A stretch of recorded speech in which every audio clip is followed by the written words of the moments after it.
Internet hozir shunchalik shovqin bilan to'lib ketganki, har kim senga hayotda nima qilish kerak va nima qilmaslik kerakligini aytyapti. Juda ko'p ma'lumot bor, lekin ularning to'g'ri yoki noto'g'ri ekaniga hech qanday filtr yo'q. Shunda savol tug'iladi, kimga ishonish kerak?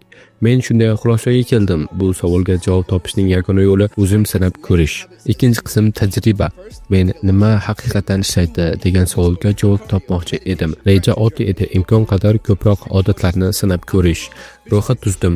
Sport zal, toza ovqatlanish, sovuq dush, yugurish, meditatsiya, minnatdorchilik kundaligi, dopamin, detoks, erkin yozish, affirmatsiyalar, vizualizatsiya, maqsad qo'yish, yolg'iz yurish, kitob o'qish, podkast tinglash, kontent yaratish. Men mukammal bo'lishni xohlamadim, shunchaki qaysi bir haqiqatan ishlashini bilmoqchi edim. Jismoniy rivojlanish. 6 kun davomida sport zalga bordim. Og'ir mashq qildim, mushak og'rig'iga qaramay davom etdim.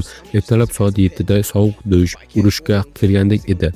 Lekin kirganingdan keyin miyang dopamin bilan yonib ketadi.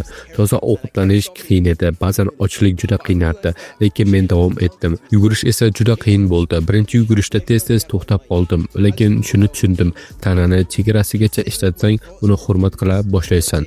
Aqliy rivojlanish. Bu qism rostini aytsam juda zerikarli edi.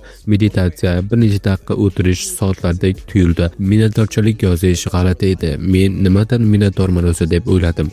Dopamin detoks esa juda qiyin bo'ldi, chunki texnologiyaga qanchalik bog'langanligimni ko'rsatdi. Erkin yozish, streaming, writing esa juda foydali bo'ldi. Ichimdagi qorong'i fikrlarni qog'ozga tushirdim. Bu menga tinchlik berdi. Keyin tushundim, men aslida nimani xohlayotganimni ham bilmas ekanman. Shuning uchun maqsadlar qo'ya boshladim.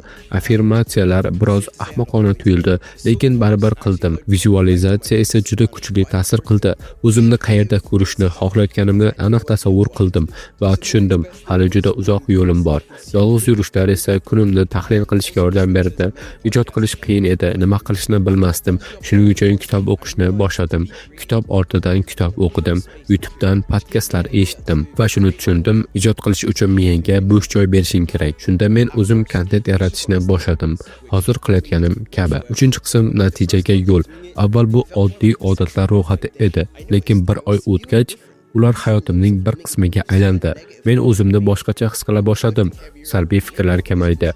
O'zimga bo'lgan ishonch oshdi. Og'irroq yuk ko'tara boshladim. Ovqatlanish hali ham qiyin edi, lekin davom etdim. Yugurish tezlashdi.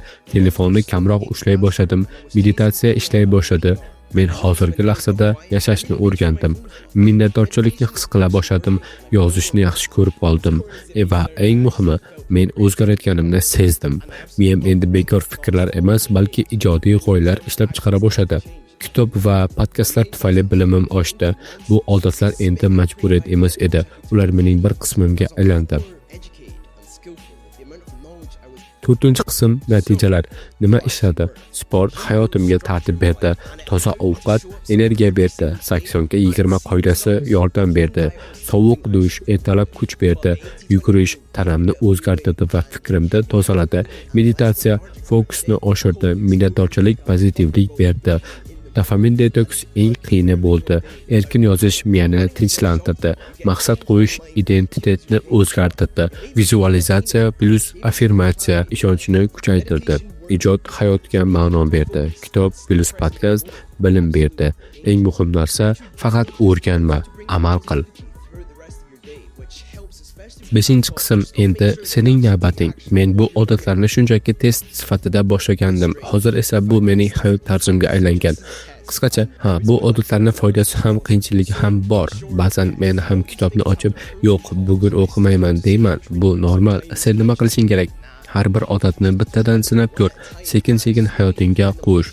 Har kimni yo'li boshqacha. Agar davom etsang, senga mos keladigan narsalarni topasan. Agar men unutgan odatlar bo'lsa, kommentda yoz. Shaxsiy rivojlanish yo'li har doim seniki edi. Endi esa uni yurish vaqti keldi.